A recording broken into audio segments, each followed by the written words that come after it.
Welcome, everybody, to the Geek Dad Report versus the NFL. I'm Brian West, and tonight I'm going to be talking about all the upcoming games on the Week 7 schedule of the 2017 season. But first, we got to talk about the epic shitstorm that was Week 6. It was the week where after going 6-8 for back-to-back weeks and falling 2 games under 500, this guy decided that I would go against my instincts to pick underdogs. I would go against my natural behavior of picking teams in games that I shouldn't pick. Because, you know what? I wanted to get back on the winning track, so I took a lot of safe games, or a lot of safe teams in big games. And needless to say, I'm right back where I started. I went 6-8 again this week, which I am going to consider a win, considering how many crazy upsets there were. So I've decided that to hell with trying to get back on the winning track. I'm getting back to picking the teams that I think are going to win, regardless of what the so-called experts think. Because if I can tell you anything, it's that apparently I can pick just as well as the experts. The only difference between me and those guys is about 6 figures that I don't get paid to do this. And they call themselves experts. I'm going to use quotations a lot in this episode. Quotations. Experts. Because, like I said, I went 6-8, and a lot of those yahoos went like 2, I gotta do the math here, went like 2, 6, and 14, 2 and 12. A lot of them went real bad. Okay, not this guy. 6-8, it's not good. I have now officially, I forgot to do the math and add the 2 and carry the 1, so I'm not sure exactly what my record is, but I do know that I am 4 games under 500, and I need to get back on the winning track. I feel like I say that a lot in this show. I'm going to keep saying it until I get on, you guessed it, the winning track. As always, full disclaimer, I am not a professional. I do not know what I'm doing, and I just do this for fun. I don't know if that last one was actually needed quotations. I actually do this for fun. Needless to say, that is my way of saying, if you're betting, if you're a gambler, use this for just if you want to make yourself feel better, and I agree with who you already wanted to take, well then cool, good for you. But do not say, I'm going to bet everything I own and Brian's picks are going to be what I go with. Because as a lot of people have pointed out, and I've pointed out that a lot of people have pointed out, you will probably win more money if you bet against me. So if you're going to use that strategy, feel free to do that. But full disclaimer, bet at your own risk. I'm not an advocate of gambling. I'm a terrible gambler, as you can tell with my picks. I just don't pick winners. So that being said, I do this for fun. And if you still want to listen and have a little fun tonight, then feel free to, I don't know, hang out for the next 12 or 13 minutes. Anyway, so that's my long-winded way of saying, let's start the show. Week 7. Here we go. First up, Chiefs are going to Oakland. This one's going to be real easy. Oakland is real bad. Derek Carr cannot play well against division rivals. And the Chiefs, yeah, that was a real surprising loss to Pittsburgh last week. I guess Pittsburgh still has a lot of veterans and a lot of pride, and they went into Arrowhead and just made Kansas City look mediocre, honestly. But I expect Kansas City to rebound.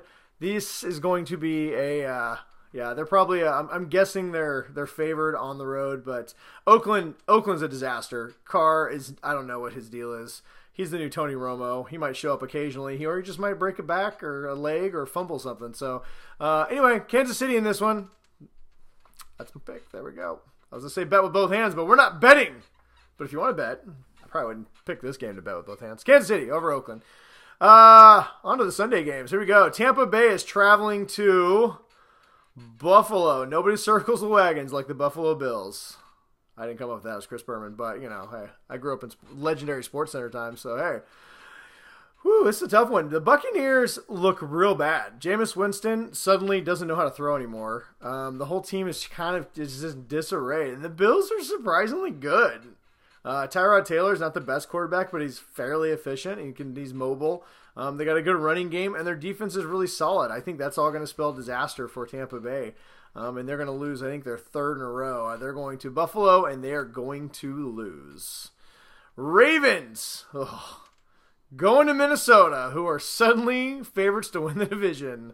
But we'll talk more about that in a little bit. I picked Baltimore to win last week at home because their defense is good. Unfortunately, I did not know that I forgot that their offense was an atrocity, and they didn't win at home. They lost because they're losers to Chicago and the rookie quarterback. Baltimore, I feel like it's going to be a long year for you. You're going up against another team in the Vikings who have a solid defense. Sam Bradford's probably not going to play in this. Teddy Bridgewater's been cleared to practice, but he's not going to play.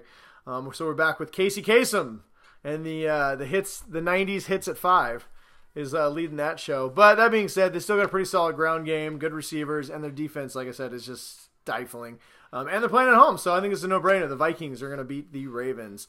The Jets, who are actually kind of good. Not really. They played a lot of bad teams, but they gave New England everything they could handle last week. But now they're playing the Dolphins in Miami. And I don't know how to pick this one. I'll be honest. I am at a loss. I'm just going to pick one here in a second. But Miami keeps finding ways to win these games. I mean, they were down like 14, I think, nothing, or 17 nothing to Atlanta, who's just in the Super Bowl. And somehow Miami came back to win. I'm pretty sure Cutler got benched. Best thing ever happened to Miami. They just, I don't know. I don't think the Dolphins are very good. I actually think the Jets have a little something going.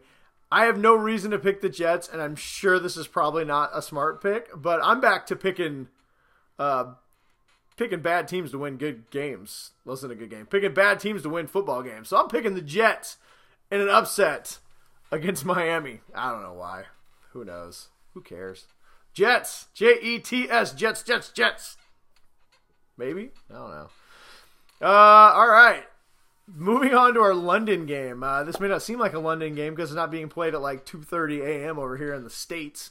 But Arizona is traveling to good old jolly England to play the Los Angeles Rams, the division leading, as much as that hurts my heart to say.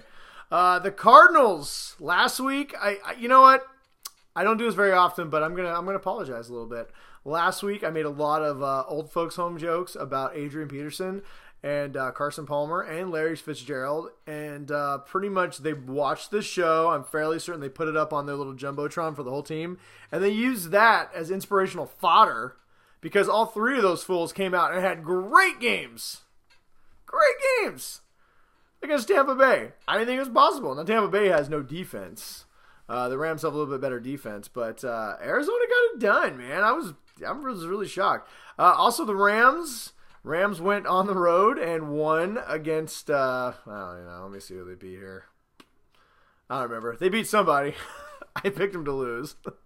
So you can only get that kind of analysis here. They beat somebody last week. They beat Jacksonville on the road.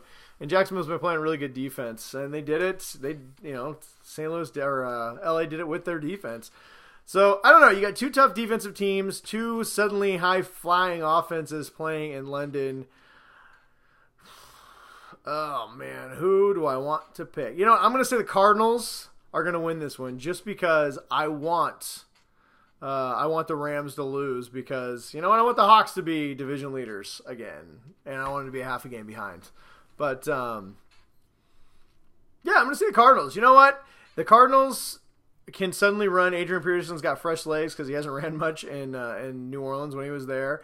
And the Rams are one of the worst teams against the run. And, you know, as much as I don't like Carson Palmer and his 172-year-old ass, the Rams can be thrown on. So I'm gonna say it now. The Cardinals are gonna find a way to beat the Rams in London. There we go. And I gotta lay off the old folks jokes. I mean, I could say things like Carson Palmer was here on the Mayflower. He came over with the original settlers. There's like towns named after him in New England because he's 375 years old. Dated Betty White, helped create the American flag. He did a lot of those things because he's a great patriot, because he has been with this country as long as this country's been alive, because that is how old Carson Palmer is. I mean, you could talk about how the cartilage in his knees at this point is actual baby powder, and if you were to bust open his knees, it would be like LeBron James throwing up powder in the air. But I'm not going to do any of those things because, one, those jokes are really bad. It's terrible. And two, because the Cardinals won last week, despite how much I made fun of them. So, whatever. All right, moving on. Jacksonville is playing the Colts. Well, the Colts are surprisingly decent. They played Tennessee really tough. That game on Monday Night Football went all the way down to the last quarter. They're a scrappy team, even without Andrew Luck. T.Y. Hilton getting it done. Jacoby Brissett. I mean, that is a good piece of meat. Talking about the brisket, not Jacoby Brissett. But he's an alright fill-in. I mean, the guy's a good backup quarterback. And the Colts keep finding a way to stay scrappy and stay in these games. And Jacksonville has an elite defense, but you have absolutely no idea what offense is going to show up. Blake Bortles, not good. That being said, I'm going to take... I'm going to say Jacksonville bounces back against the Colts. Colts got a short week. Jacksonville, I'm not going to say got embarrassed at home, but did not put forth their best effort against the Rams. So I'm going to say Jacksonville is going to go on the road and beat the Colts. All right, up next, the Saints and the Packers. Now, about a week and a half ago, you would say this is going to be a great game. The Saints suddenly have a defense. Their offense is just churning out like they always do, churning out points and touchdowns. And the Packers, I mean, they're kind of beat up, but Magic Man Aaron Rodgers is just, making miracles happen, right? I mean, him and Jesus, the only two people just with the miracles flying left and right. And I would pick the Packers normally. They're at home. It's Lambeau. They're hard to beat at home. And Aaron Rodgers is... Oh, that's right. Aaron Rodgers is out for the season with a broken collarbone. Packers fans? Ha! I don't want to be like that. I don't want to be that guy because I don't want something bad to happen to Russell Wilson. So, sucks. I know I've talked lots on this show about how much I don't like Aaron Rodgers, but I do wish him a speedy recovery. As much as I don't like the guy as a football player... he seems like a good dude, and, I just want him to beat Aaron Rodgers. I don't want to see the guy not play football. So, but that being said, Packers, your team lives and dies with Aaron Rodgers. So, he's gone, so are you. Saints over the Packers. Next up, we got the Panthers traveling to Chicago. Both teams coming off, the Panthers coming off a surprisingly loss at home. The Bears coming off a surprising win on the road. And you know what?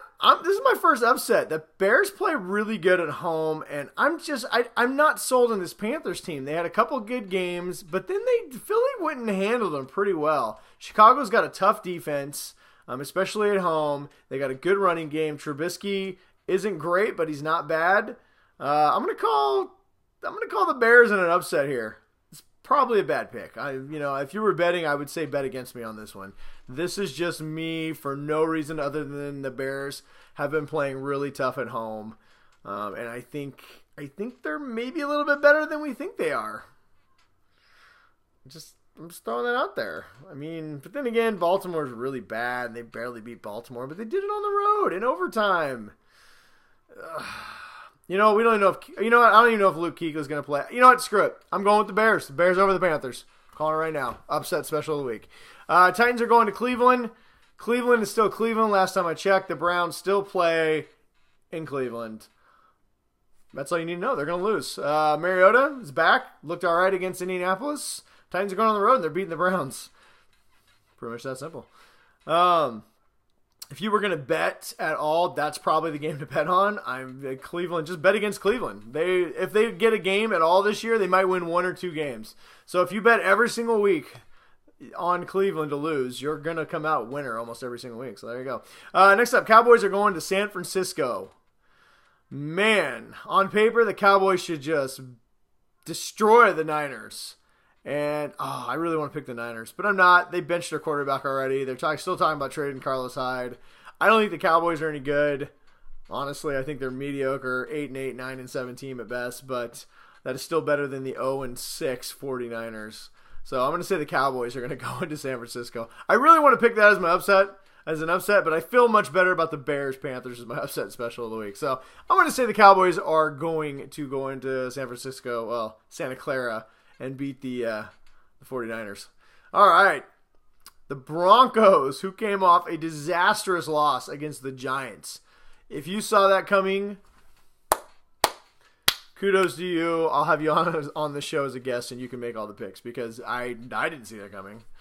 But anyway, the Broncos, humiliated, broken by Eli Manning, what a jerk, are going on the road to play the Los Angeles Chargers and their massive home field advantage in their 16-seat stadium. You know, I like the Chargers a lot, and I think they're kind of back. They're back a little bit. I picked them 2 times in a row to win, and 2 weeks in a row, and I think that they are not quite as dead as everyone assumed. But I think the Broncos are really good, and I think they had a bad week. I don't think they expected what they got from the Giants. Simeon he got hurt, beat up, was not himself. They lost a lot of players to injury. But I think that defense is going to be fired up, and I think they're going to find a way to go into Los Angeles and beat the Chargers. So I'd like to pick the Chargers, but the Broncos have a really good passing defense. But then again, the Chargers can run. Oh my God, am I going to change my pick here on the air? Nope, going with the Broncos still. I still think the Broncos are elite. I think they'll be real fiery mad after that Giants game. I think the Broncos Chargers could be a really good game, but I do think the Broncos are going to come out on top. Next up, the Bengals are heading into Pittsburgh, who came off a surprising win over Kansas City. Both these teams, I have no idea if either one of them are good or bad. I just don't, because who knows? I do know one thing. Vontaze Burfict will probably be suspended in this game at some point, because that's what he does whenever he plays the Steelers. Gosh. You know what? I think Pittsburgh has figured it out that if they give the ball to Le'Veon Bell 76 times a game, that they're going to win. So I'm going to say at home, Steelers are going to continue their winning ways, and they're going to find a way to knock off the Bengals, because the Bengals just aren't that good. And I know they're coming off a bye, but I don't know. I'm going to say the Steelers are going to win this. Next up, the Seahawks are traveling to New York to beat the Giants. There you go. Seattle Seahawks. If you're new to the show, yes, I am a Giant homer, and I vowed to pick the Seahawks to win every single week, and I'm going to continue that trend. I have no reasons other than the fact that the Giants have no ability to pass, and the Seahawks have a really good defense. Now, we said that against the Broncos, but I feel like the Seahawks are not going to be taken off guard like the Broncos did, and they're going to win this one. By probably not a lot. Seahawks always play down to the competition. I don't care. Seahawks beating the Giants. Put it here. Next up is the should be the shootout of the century. The Falcons, coming off a terrible loss to Miami, are playing the Patriots, who almost lost to the Jets. But they're playing in Foxborough. That being said, I don't think the Patriots are very good this year, and they are much better on the road, surprisingly, than they are at home. They are 0-2 at home, and they are 3-4. Is that math right? 4-2? I don't know. All I know is they've lost a bunch of games at home. I'm going to say that trend is going to continue, and the Falcons are going to find a way to beat the Patriots in Foxborough. So I guess might be able to mark that up as an upset special. I hope not. I hope the Patriots win, because the Falcons are in division, and I would much rather them lose. Or in conference, I guess, not in division, but whatever. I'm going to say Falcons, though, man. I'm going to say... Yeah, Patriots aren't good. They almost lost to the Jets. I think they are going to lose to the Falcons. So I'm calling the Falcons beating the Patriots in Foxborough. All right, and then the last game of the week, the Monday Night Football game. The Washington Native Americans are playing in Philadelphia. Philadelphia is really good. They went into Carolina, won there. They could be the best team in the NFC right now. I'm going to say this Washington team, who barely beat the Niners, this is a trap game for the Eagles. I think the Eagles are going to be full of confidence, coming off a huge win, and I think the Native Americans they figured it out on offense, and Kirk Cousins is just slinging the ball. I think this one might go into overtime, but I think the Washington team, I think they're going to catch Philadelphia in a trap game. I'm going to say the Washington Native Americans are going to beat the Philadelphia Eagles on Monday Night Football. Anyway, those are my picks. Thanks for watching. Hopefully I do a little bit better than I did last week, but who knows? I don't pick well, so probably not. Either way, we'll have a lot of fun. I'm on a bye next week. I'm on vacation. My illustrious partner in crime over at Geek Data Report, Ryan Tomlinson, says that he's going to step in and record for me, so we'll see how that goes. If he doesn't, if he drops the ball, if he fumbles the proverbial football, and the referees say it's not a catch like they did on Austin Safar and Jenkins. I mean, seriously, how did you not call that a catch? That was a terrible call. That was a catch. That was a touchdown. Anyway, but if he drops the ball, maybe I'll hop on Facebook Live and do a quick pick. But as it stands right now, you will not see me next week. You will see somebody else. But I don't know. You may see a surprise me. Maybe. Who knows? But anyway, that's it for me. Brian West 53 on Twitter. If you'd like to follow me, you can also find me on Facebook and YouTube at the Geek Data Report. Forgot where I'm located at. And as always, follow us, like us, subscribe us. If you think this video is great, give us a shout out. Share it with your friends, and let us know what you think. Anyway, I want to hear all your picks. Until next time, go Hawks!